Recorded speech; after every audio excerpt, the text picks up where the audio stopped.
So when it comes to the unity referendum, I am pro it. I think that we should work with for unity, but we also need to recognise that the North needs to vote first. We need to know if the students' unions in the North want us to help them with this campaign. So being a part of that campaign nationally would only come. UCC would only become a part of that campaign nationally if the North wants it.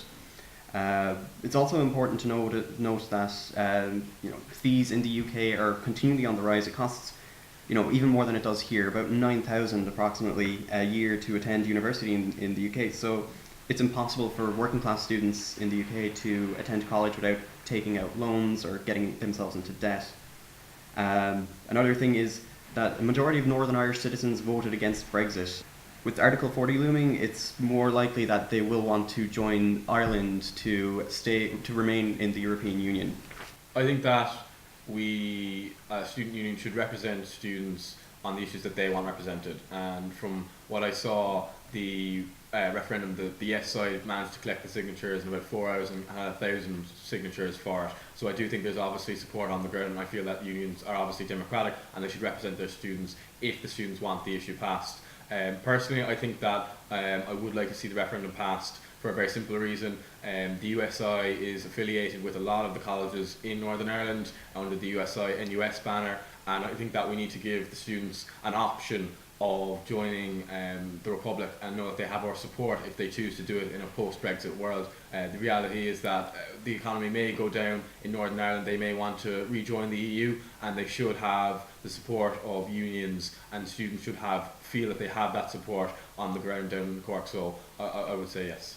So I think, personally, I don't think a university or student union should be campaigning in favour of a united Ireland. And that's not to say, that's not my own personal opinion on it, and that's not to say that we should be refusing to represent the students on what they want. Obviously that is our primary role, but I feel that this is a much bigger issue than just having a students' union campaigning on whether in favour of or not, depending on if this referendum does pass next Monday and Tuesday.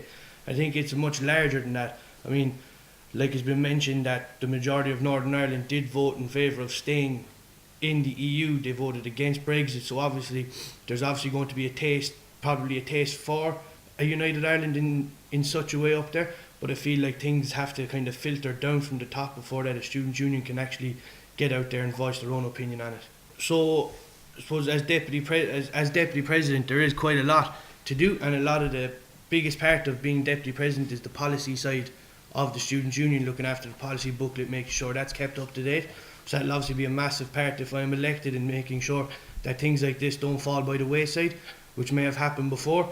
And it's just a matter of, even if you find yourself with that bit of extra time, easing the burden on the president, because obviously even with a deputy president, the president is still going to be up the walls 5 days a week, 9 to 5, 9 to 6, even later. And it's just a matter of, if you have that spare hour or two, pop into the president, find out if they need a hand with anything, ease the burden, maybe handle a few emails for them, a few phone calls for them, or even sit on a committee in their place, because at the end of the day, if a president can't attend a committee, they can of course delegate down to the deputy president. So if the president's off the walls with certain things or certain other obligations, then there should be no problem with the deputy president stepping up and just heading to a certain committee, obviously depending on the severity of the committee meeting and stuff like that. I think that the role of deputy is both a follower and a leader. You need to be able to follow your president, and then when they're away, when they're too busy, you need to be able to lead.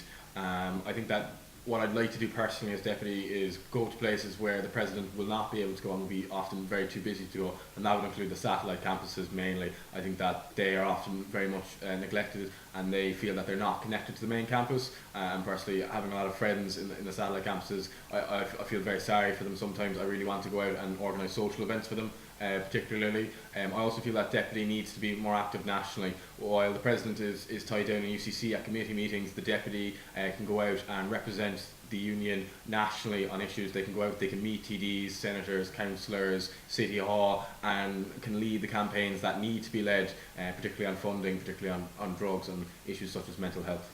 So with regards to the deputy half of the role, I know that continuing on with the completing the union's mandates is very important. The gender neutral pronouns, the gender neutral bathrooms and the accessibility on campus are all issues that, you know, we do need to see to completion. We can't keep moving on with new things while old issues are still left standing. Of course, then there's generally helping out with the president and with their role. Taking up whatever, you know, they can. It is obviously a busy role, so taking up whatever they can't see to. I'd be more than ready for that, and sitting on the necessary committees also. Something that's really important would be, however, to maintain a proper balance between the amount of time that I can dedicate to the campaigns that I would be involved in and the deputised work. So with regards the broader concept of equality, you know, the union does have many mandates in place, so for LGBT equality and gender equality, as well as anti-racism policies to be put in place. So there is already the framework is there for action to be done, and I suppose the main thing would be to find out, are these campaigns effective? Have they been effective? And if we do need to step up our, say, accessibility campaigns, like I've mentioned it before, that we need to make sure that all facilities on campus are accessible to all people, regardless of their physical ability.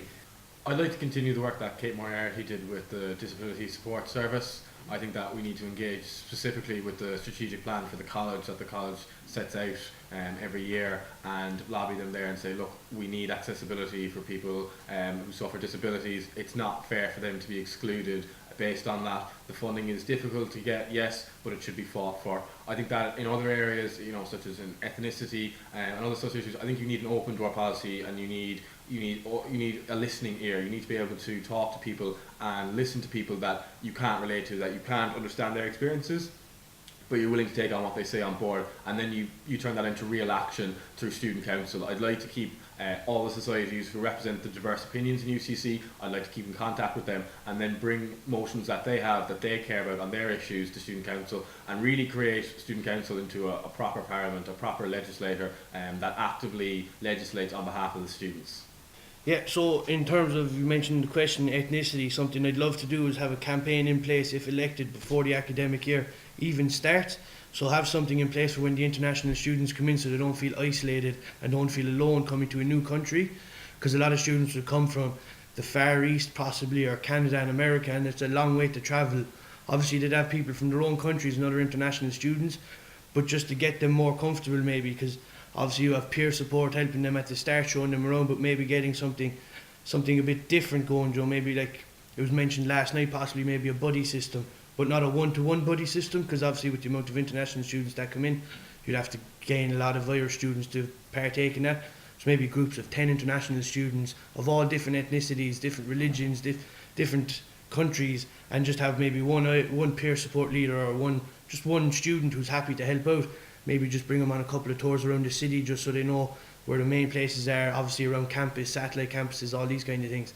And obviously in terms of accessibility, we know like a lot of buildings in UCC, of course, are quite good in terms of accessibility. I mean, you got the Boole Library is going to have, it has lifts, the lecture theatres has lifts, but then you've got places like the West Wing, where if students need to get up to the admissions office, it's going to be quite difficult.